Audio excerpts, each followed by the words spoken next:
अकथकथा. लेखिका ॲडव्होकेट सीमंतिनी नूलकर. वाचक स्वर डॉक्टर अदिती काळमेघ. प्रकरण 11. शैला. एखाद्या केसची गंमतच असते.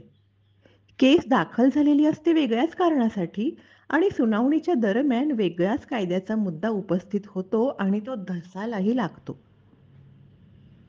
कोर्टाकडून आलेलं समन्स घेऊन शैला ऑफिसमध्ये आली तेव्हा धुमसत होती.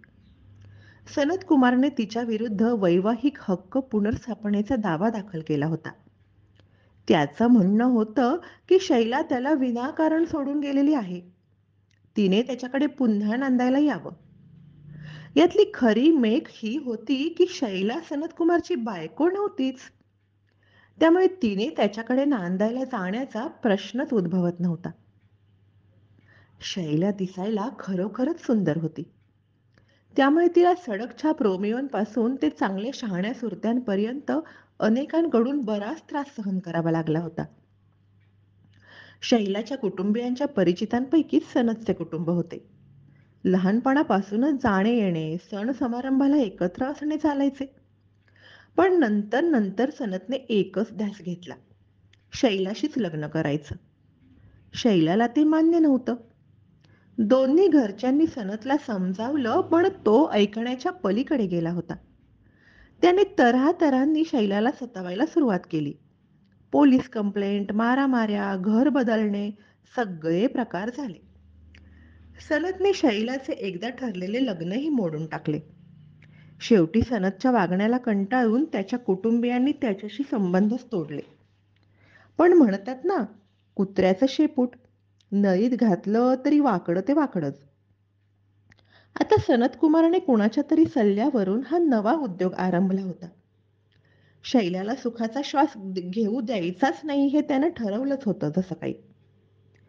या दाव्यात हजर होऊन शैलाने आपण सनतची बायको नाही, सनतशी आपले कधीही लग्न झालेलं नाही, असं म्हणणं मांडलं आणि त्याच दाव्यात काउंटर क्लेम दाखल करून 5 लाख रुपये सनतने अब्रूनुकसानी दाखल द्यावे अशी विनंती केली.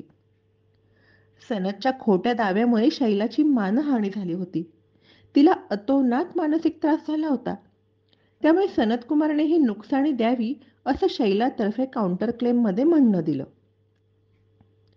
काउंटर क्लेमचं स्वरूप मूळ दाव्यासारखंच असतं, फक्त तो स्वतंत्र दावा नसतो.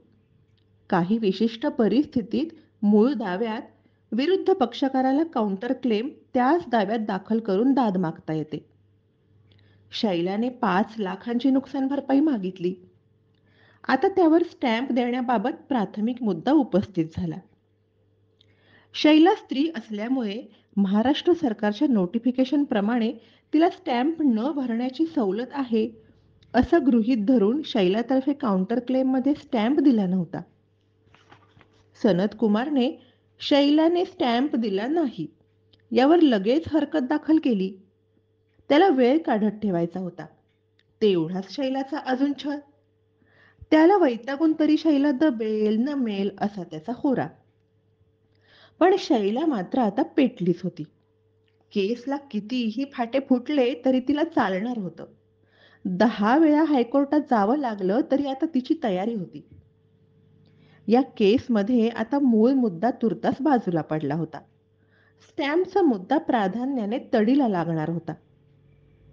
1994 साली महाराष्ट्र सरकारने नोटिफिकेशन काढून महिलांना पोटगी, घटस्फोट, छळ आणि मालमत्ता या संबंधीचे दावे दाखल करताना स्टॅम्प न भरण्याची सवलत दिली. त्यानंतर त्यामध्ये 2000 साली दुरुस्ती होऊन लग्न या विषयासंबंधी मालमत्तेचे दावे असतील तरच ही सवलत लागू राहील असं नोटिफिकेशन जारी झालं. शैला या सवलतीला पात्र होती का नाही हा मुख्य प्रश्न होता. शैला आणि सनतचं लग्नच झालेलं नव्हतं. त्यामुळे लग्न या विषयासंबंधाने मालमत्ता विषयक दावा असं स्वरूप या दाव्याचं म्हणायचं का नाही. शैला रोख स्वरूपात नुकसानीची रक्कम मागत होती. या नोटिफिकेशन मधला मालमत्ता हा शब्द स्थावर आणि जंगम अशा दोन्ही प्रकारच्या मालमत्तांना लागू होतो का फक्त स्थावर मालमत्तेलाच लागू होतो. या सर्व मुद्द्यांचा सर्वंकष परामर्श या केसमध्ये घेतला गेला आणि कोर्टाने असं मत व्यक्त केलं की शैलाचा क्लेम हा लग्न आणि तत्संबंधीच्या बाबी यानुसार आहे. स्त्रियांना अनेक प्रकारच्या मानसिक, शारीरिक, लैंगिक, सामाजिक छळांना तोंड द्यावं लागतं. अशा स्त्रियांना न्याय मिळावा असा कल्याणकारी कायद्याचा आणि भारतीय घटनेचा मूळ उद्देश आहे. या केसमध्ये शैलाचा सनतने मानसिक छळ केला. तिची समाजात मानहानी होईल, तिची पद जाईल असे आरोप केले.